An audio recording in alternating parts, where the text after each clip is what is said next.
Sebenarnya kita semua bangkit berdiri.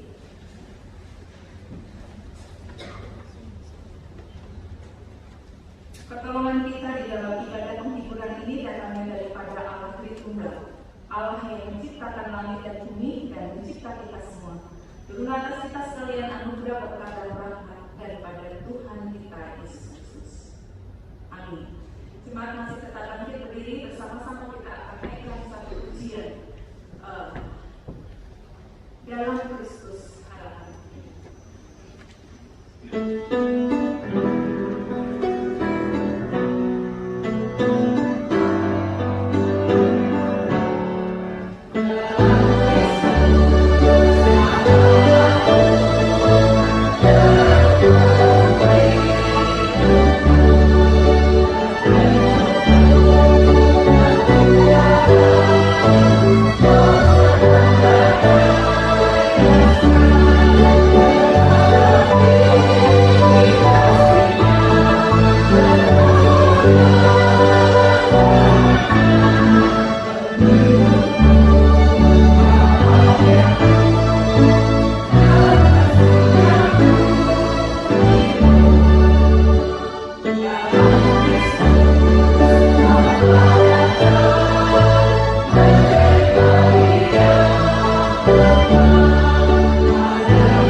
Kekuatan dan juga semangat bagi kami untuk tetap menjalani satu kehidupan yang kami hadapi. Sekalipun di rasa duka, tetapi kami tahu ada pemeliharaan Tuhan, ada campur tangan dan ada perlindungan, ada penyertaan dan kekuatan yang dari Tuhan yang Tuhan berikan kepada kami, khususnya keluarga yang ditinggalkan. Bapa di surga, di tempat ini, di dalam ibadah penghiburan, di tengah-tengah rasa duka, sekali lagi kami mau belajar bersyukur atas Tuhan hadirkan di tengah-tengah kami. Dr. Dinesen, kami bersyukur karena Engkau hadirkan Dr. Dinesen di tengah-tengah keluarga, istri yang dikasihi, anak-anak, menantu dan cucu. Kami bersyukur untuk kehadiran Dr. Dinesen atas keluarga ini. Kami juga bersyukur karena Tuhan juga pernah hadirkan seorang sosok yang sangat menjadi berkat di dunia kedokteran dan juga menjadi berkat bagi masyarakat di Kota Bandung dan juga bagi Indonesia ini. Tuhan, kami ingin mensyukuri di tengah rasa duka, di tengah kehilangan, tetapi kami bersyukur karena kami pernah menikmati kehadirannya bisa menjadi berkat bagi banyak orang. Tuhan, di tempat ini kami bersyukur karena Engkau yang sudah memberikan tugas tertentu atas almarhum Dr. Dinesen di tengah-tengah kami. Dan saat ini kami berdoa di hadapan Tuhan yang terus memberikan kekuatan, penghiburan, dan juga pengharapan yang penuh di dalam Engkau atas keluarga yang sangat berduka pada saat ini. Kiranya segala pujian, kesaksian dan juga khususnya kebenaran firman-Mu yang akan terus meneguhkan mereka untuk mereka menghadapi hari-hari yang tidak mudah. Kami serahkan ibadah penghiburan ini ke dalam tangan pimpinan Tuhan. Engkau yang beracara bagi kami ya Tuhan. Terpuji nama-Mu, kami berdoa di dalam nama Tuhan Yesus. Amin. Silakan duduk kembali. Kita akan mendengarkan paduan suara menyampaikan pujian. Sebab dia hidup di dalam bahasa Mandarin.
pendidikan diterapkan pada saat itu untuk penanganan minoritas untuk bisa menerobos ke dalam Universitas Indonesia juga suatu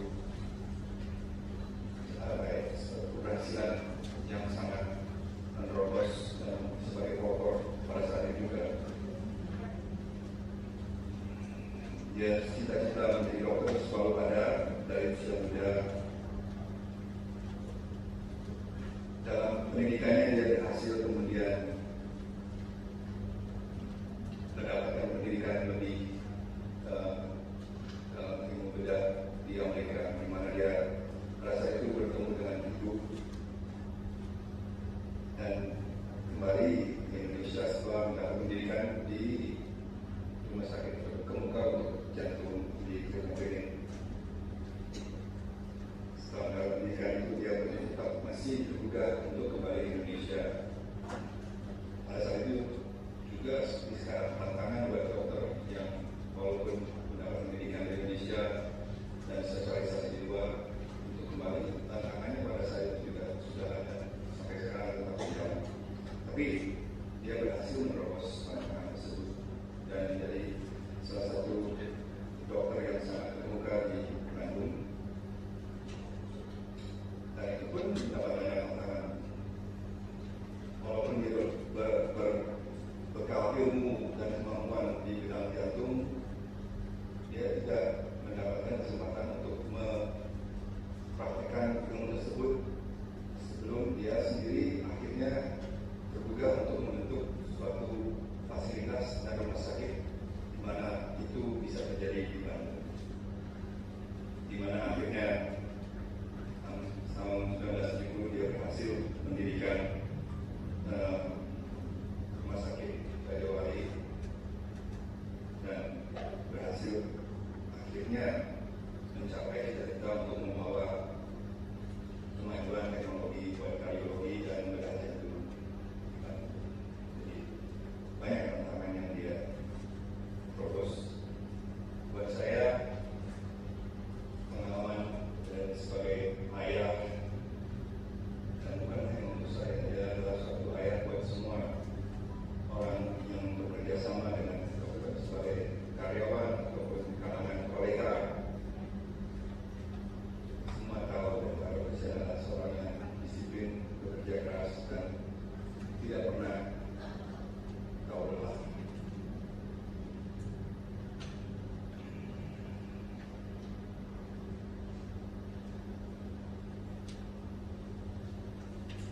Dalam perkembangan pendidikan buat saya juga jadinya terbuka. Kami sangat mengharapkan berangkatannya yang sangat tiba-tiba. Tapi saya rasa sekarang sudah di sisi Tuhan dan bebas dari beban.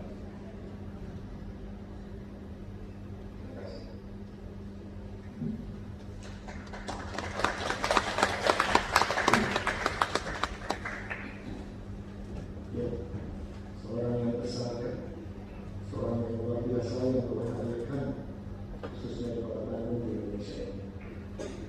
Mari sebelum kita dengar firman Tuhan, kita berdoa. Tuhan, Kau ada di sini dan Kau ingin berbicara kepada setiap kami. Walaupun kami berkumpul banyak, tapi Kau ingin berbicara secara pribadi kepada setiap kami yang ada di sini. Tuhan, berbicaralah, dan kiranya Kau pakai hamba-Mu hanya sebagai alat saja di tangan-Mu. Terima kasih Tuhan. Beri kami konsentrasi supaya kami bisa mengerti dan menyimak apa yang ingin Kau sampaikan kepada setiap kami. Dalam nama Tuhan Yesus kami berdoa. Amin. Saudara, Alkitab ini adalah firman Tuhan. Wahyu yang ditujukan kepada manusia. Lewat Alkitab, kita bisa mengenal siapa Allah dan bagaimana sifat-sifatnya. Kalau tidak ada Alkitab, saya percaya tidak ada seorang pun yang bisa mengenal Allah dengan benar. Nah saudara, Alkitab itu terdiri dari 66 kitab dan juga 31.171 ayat. Jikalau iblis diberi kesempatan untuk menghapus satu ayat di dalam Alkitab, kira-kira ayat yang mana yang akan dihapus oleh iblis? Semua ayat di dalam Alkitab itu penting. Tapi kalau diberi kesempatan untuk menghapus satu ayat kepada iblis, kira-kira iblis akan menghapus ayat yang mana? Tentu ayat yang sangat penting yang akan dihapus oleh iblis, di mana ayat itu merangkum seluruh isi Alkitab. Dan saudara, hari ini kita akan membahas ayat yang kemungkinan akan dihapus oleh iblis jika dia diberi kesempatan untuk menghapusnya. Nah, ayat apa itu saudara? Yohanes 3 ayat 16. Ya, saya akan bacakan bagi kita semua. Demikian firman Tuhan. Karena begitu besar kasih Allah akan dunia ini, sehingga Ia telah mengaruniakan anaknya yang tunggal, supaya setiap orang yang percaya kepadanya tidak binasa, melainkan beroleh hidup yang kekal. Dan saudara, ayat ini mungkin akan dihapus oleh iblis kalau dia diberi kesempatan untuk menghapusnya. Ayat yang powerful, ayat yang memberitahukan kepada kita siapa dia dan bagaimana sikap dia kepada manusia. Saudara yang dikasihi oleh Tuhan, manusia itu hidupnya sangat singkat sekali. Manusia itu sangat fana. Mazmur 90 ayat 10 menulis, masa hidup manusia 70 tahun dan tidak kuat 80 tahun. Dan kebanggaannya adalah kesukaran dan penderitaan, sebab berlalunya buru-buru dan kami melayang lenyap. Manusia itu saudara dikatakan umurnya pendek, ya, dan juga berlalunya buru-buru, dan setelah itu melayang lenyap. Saudara, walaupun hidup manusia begitu singkat, ya, tapi kita bersyukur untuk Dr. Sian, seorang pejuang kemanusiaan, dikarunia umur yang cukup panjang, 87 tahun. 87 tahun ya. Cukup panjang, 87 tahun. Mungkin kita akan, ya saya berdoa akan melebihi itu. Ya, tetapi beberapa di antara kita mungkin tidak akan melebihi itu. 87 tahun cukup panjang. Tetapi coba tanya kepada pihak keluarga, apakah 80 tahun adalah waktu yang panjang? Pasti mereka akan menjawab sangat singkat dan berlalunya buru-buru. Tiba-tiba saja keluarga harus berpisah dengan Dr. Sian yang sangat mereka kasihi. Tetapi sekali lagi kita patut bersyukur walaupun singkat, namun Dr. Sian dan setiap manusia dikasihi oleh Tuhan dengan kasih yang sangat besar. Bukan kasih yang ala kadarnya, tapi kasih yang sangat besar. Karena dikatakan di dalam Alkitab, karena begitu besar kasih Allah akan dunia ini. Sangat besar. Dan saudara, yang namanya besar itu relatif, bukan? Tergantung dari siapa yang menilainya. Uang 10 juta besar atau tidak? Ya, tergantung dari yang menilainya. Dunia ini besar atau tidak? Tergantung dari siapa yang menilainya. Bagi manusia dunia ini besar, tapi bagi Allah dunia ini kecil. Saudara-saudara, Alkitab mencatat begitu besar kasih Allah akan dunia ini. Artinya apa? Artinya sangat besar. Kenapa? Karena yang mengatakannya. Allah yang maha besar yang mengatakannya. Begitu besar kasih Allah akan dunia ini. Nah, hari ini kita akan membahas kasih Allah itu. Ya, apa yang bisa kita pelajari? Ya, ada beberapa bagian yang akan saya sampaikan. Yang pertama, keputusan untuk mengasihi muncul dari dalam Allah sendiri, bukan dari luar. Ya, yang pertama, saudara, keputusan untuk mengasihi manusia muncul dari dalam diri Allah sendiri, bukan dari luar. Nah, saudara, apa sih artinya? Muncul dari dalam diri Allah sendiri. Ya, saya akan kasih contoh. Apabila kita ingin memberi sedekah kepada pengemis, dan di depan kita ada 2 pengemis, tapi uang kita cuma selembar. Kepada siapa uang kita akan diberikan? Pengemis A atau pengemis B? Saya percaya saudara, keputusan kita untuk memberi pasti sangat tergantung dari keberadaan pengemis yang di depan kita. Seberapa memelas wajahnya? Siapa yang lebih menarik belas kasihan dari kita sehingga kita memberikannya kepada pengemis itu? Dan saudara, manusia keputusan untuk memberi itu bergantung dari kondisi luar. Kita memilih siapa yang bajunya lebih buruk, siapa yang lebih miskin kelihatannya, dan kita akan memberikannya kepada pengemis itu. Saudara, keputusan Allah untuk mengasihi tidak seperti itu. Keputusan Allah untuk mengasihi tidak muncul dari luar, tetapi dari dalam dirinya. Apabila keputusan mengasihi muncul dari luar, celaka kita. Kenapa, saudara? Karena tidak ada seorang pun yang memenuhi syarat untuk dikasih oleh Allah. Karena tidak ada seorang pun yang cukup baik untuk menarik Allah mengasihi orang itu. Bukankah semua manusia telah jatuh dalam dosa,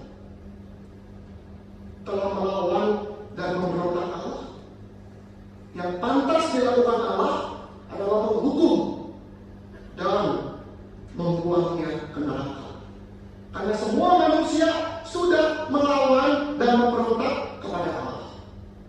Tapi bersyukur karena Allah mengasihi dari dalam, tidak bergantung dari luar dirinya. Nah, saudara, siapakah Allah? Bagaimana naturnya? Dia adalah Allah yang maha kasih. Allah adalah kasih. Sifat Allah adalah kasih. Hingga itu respon pertama dan utama yang keluar dari dirinya, yaitu mengasihi manusia. Bagi Allah, saudara-saudara, tidak usah ada penggerak dari luar untuk mengasihi seseorang. Tidak perlu. Kenapa? Karena dia sendiri adalah kasih. Dia sendiri naturnya adalah penuh kasih. Sifatnya itu yang menggerakkan dirinya untuk mengasihi yang tidak pantas dikasihi. Nah, saudara, itulah kasih Allah. Kasih yang tanpa syarat. Kasih yang tidak bergantung dari objek yang dikasihi. Apakah kita baik atau tidak baik? Apakah kita kaya atau miskin? Tidak dari itu. Kasih Allah itu adalah kasih yang walaupun kamu jelek, kamu berdosa, meskipun kita jelek, kita berdosa, tapi Dia mengasihi kita. Ya, beda dengan manusia. Kasih manusia adalah kasih karena ya, seorang bos pasti mengasihi karyawan kalau karyawannya jujur, betul nggak? Kalau karyawannya baik, kerjanya benar, etos kerjanya baik, ya itulah kasih manusia, kasih yang karena, ya kasih yang terbatas.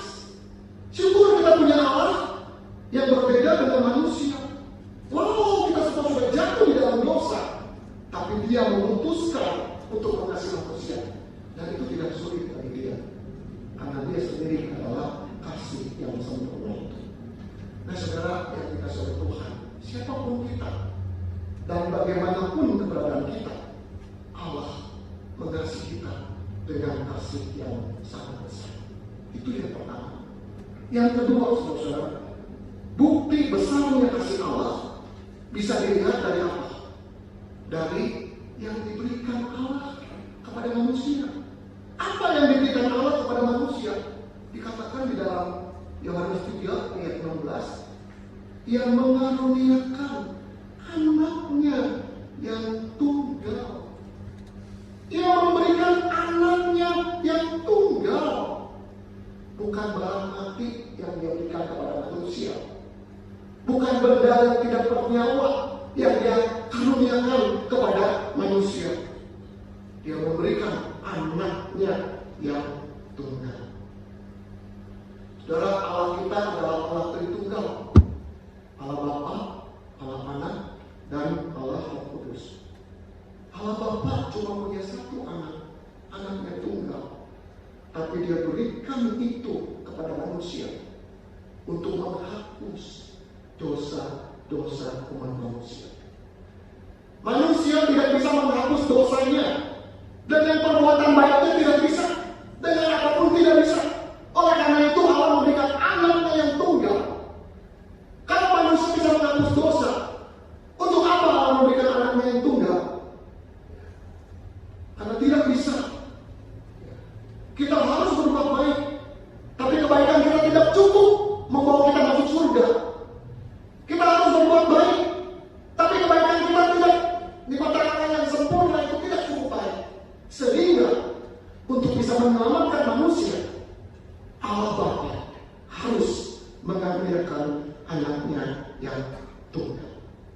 Nah saudara, itulah bukti kasih Allah kepada manusia yang sangat besar. Sangat besar. Anaknya yang tunggal harus jadi manusia, lahir dari engkau, harus mati di Jumat Agung, mati tersalib secara sengsara. Tapi justru lewat kematiannya dosa kita dihapus. Darahnya yang suci menghapus semua dosa-dosa kita. Harusnya kita yang mati akibat dari dosa kita.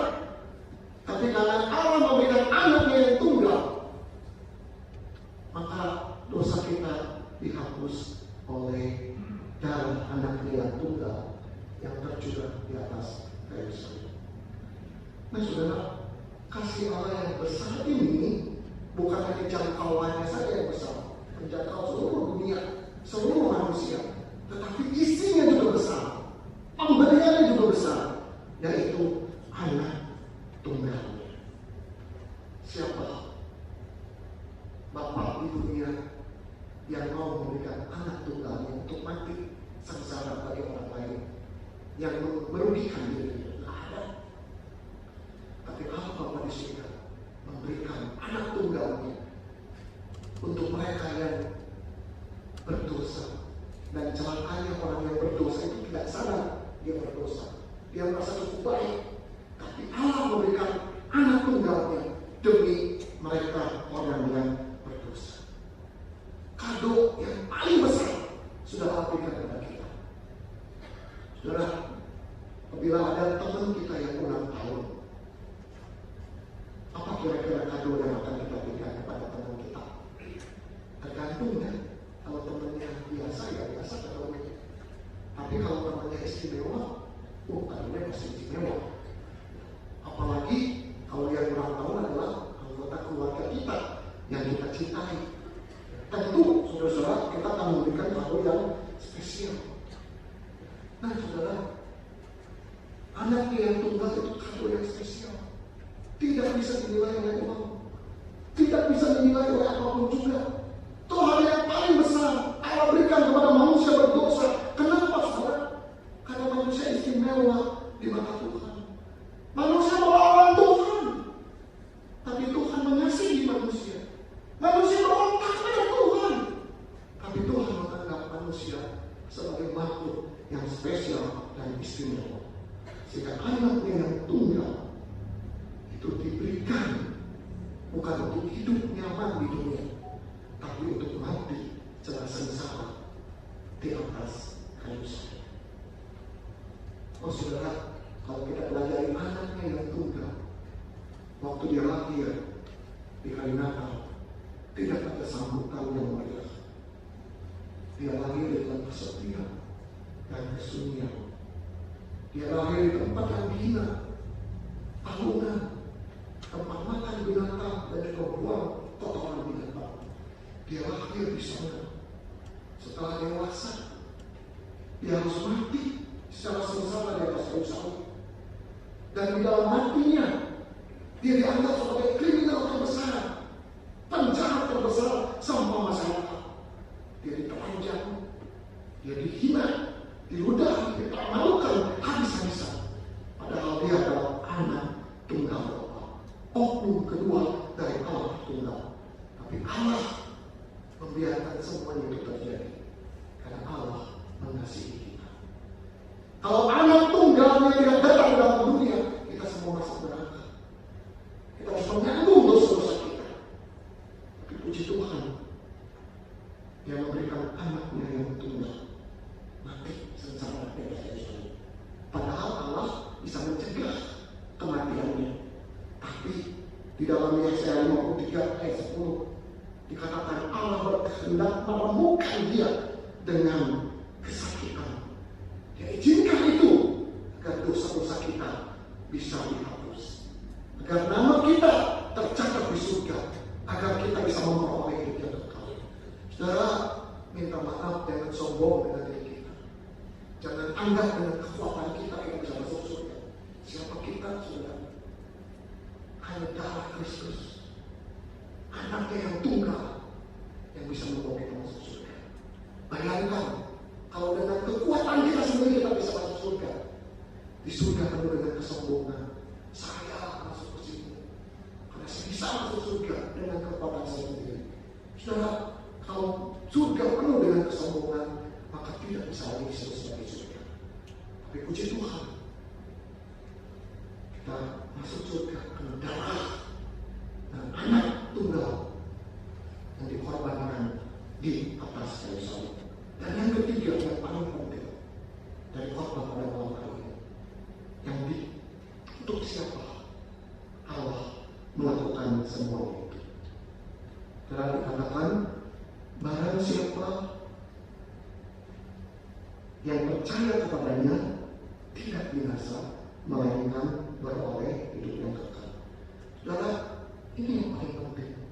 Allah melakukan semuanya itu untuk setiap kita orang berdosa. Setiap kita, siapapun juga, kuncinya kita harus merespon.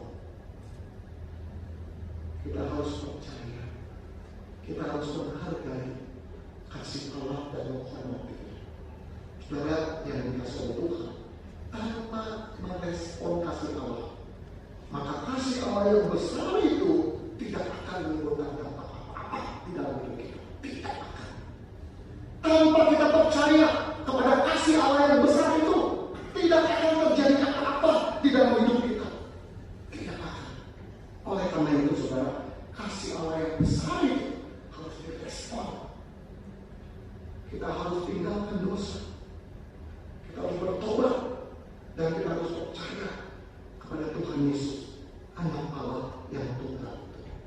Dan firman Tuhan menulis, barang siapa yang percaya kepadanya tidak binasa, melainkan beroleh hidup yang kekal.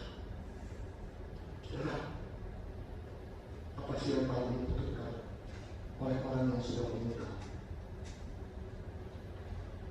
Orang yang masih hidup membutuhkan banyak hal. Butuh uang, butuh kesuksesan, butuh rasa aman, butuh aktualisasi diri, butuh ini dan butuh itu. Tetapi setelah meninggal, apa yang dibutuhkan oleh manusia? Diterima di sisinya bukan? Masuk surga bukan?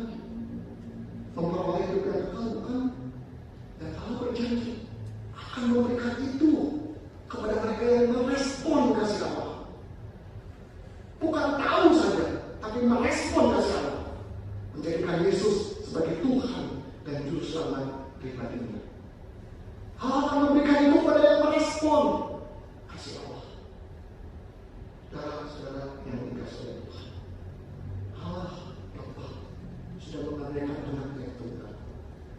bagaimana kita meresponinya?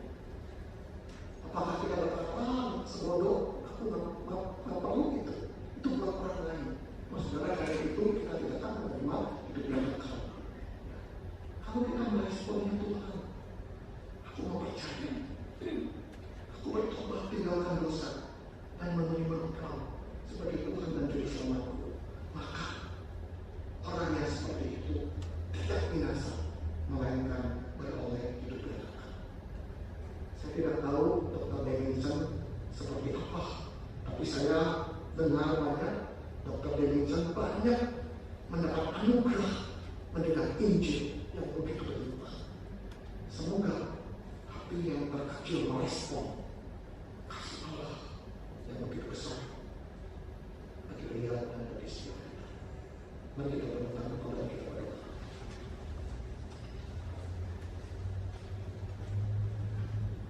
Bapa yang di surga, bantu kami untuk bukan hanya tahu, bukan hanya mengerti, tapi kami masuk ke dalamnya, kami merespon kasih Allah, kami percaya kepada Tuhan Yesus dan menjadikan Dia sebagai Tuhan di dalam keseharian hidup dan Juru Selamat kami. Kami berdoa untuk setiap orang yang hadir di sini. Mungkin mereka sudah tahu Allah mengasihi dunia ini begitu luar biasa. Tapi mungkin ada di antara kami yang belum berespon, yang cuek, yang tak peduli dengan kasih Allah. Bantu kami Tuhan untuk merespon dengan positif. Makasih Tuhan. Kiranya Roh Kudus bekerja di dalam hati setiap kami. Dalam nama Tuhan Yesus kami berdoa. Amin. Bersyukur kepada Allah yang begitu mencintai kita, manusia yang berdosa, karena Tuhan memberikan pengharapan yang besar kepada setiap kita. Karena kita semua bangkit berdiri kembali, kita akan kembali merenungkan kebesaran kasih dan anugerah Tuhan dalam satu ujian sangat besar. Amin.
Kiranya kasih dari Allah Bapa, anugerah dari Tuhan Yesus Kristus, Anak-Nya yang tunggal,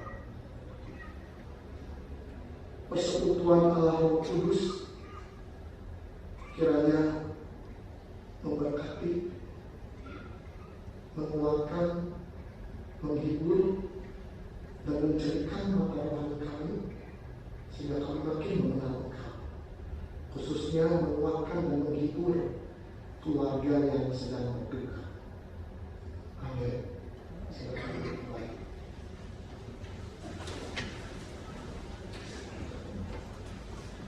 Ya. Selamat malam Bapak Ibu. Izinkan saya mewakili hamba Tuhan dan seluruh majelis Gereja Bintang mengucapkan turut berduka kepada keluarga. Kiranya kekuatan dan penghiburan dari Tuhan menyertai keluarga senantiasa.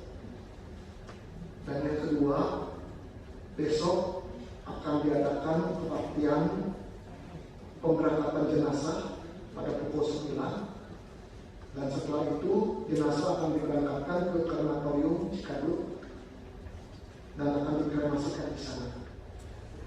Kiranya ini menjadi perhatian bagi setiap kita. Dan yang ketiga, bagi Bapak Ibu yang belum punya tempat ibadah yang tetap dan ingin mengenal kasih Allah lebih dalam, kami mengundang Bapak Ibu untuk beribadah di GEI Bintang. Ya, jadi di sini ada banyak tempat di sini, dan salah satunya adalah di tempat ini di GEI Bintang Banyuwangi. Dan di sini kebaktian setiap minggu setengah 8 dan jam 10 pagi. Ya, berangkat bagi Bapak Ibu yang belum punya tempat ibadah dan ingin belajar mengenal Allah dengan lebih baik. Ya.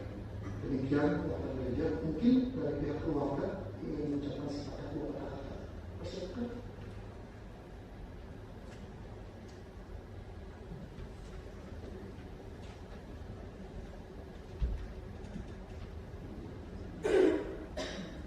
Saya ingin mengucapkan banyak terima kasih kepada pihak yang sudah menyampaikan tentang Tuhan Yesus.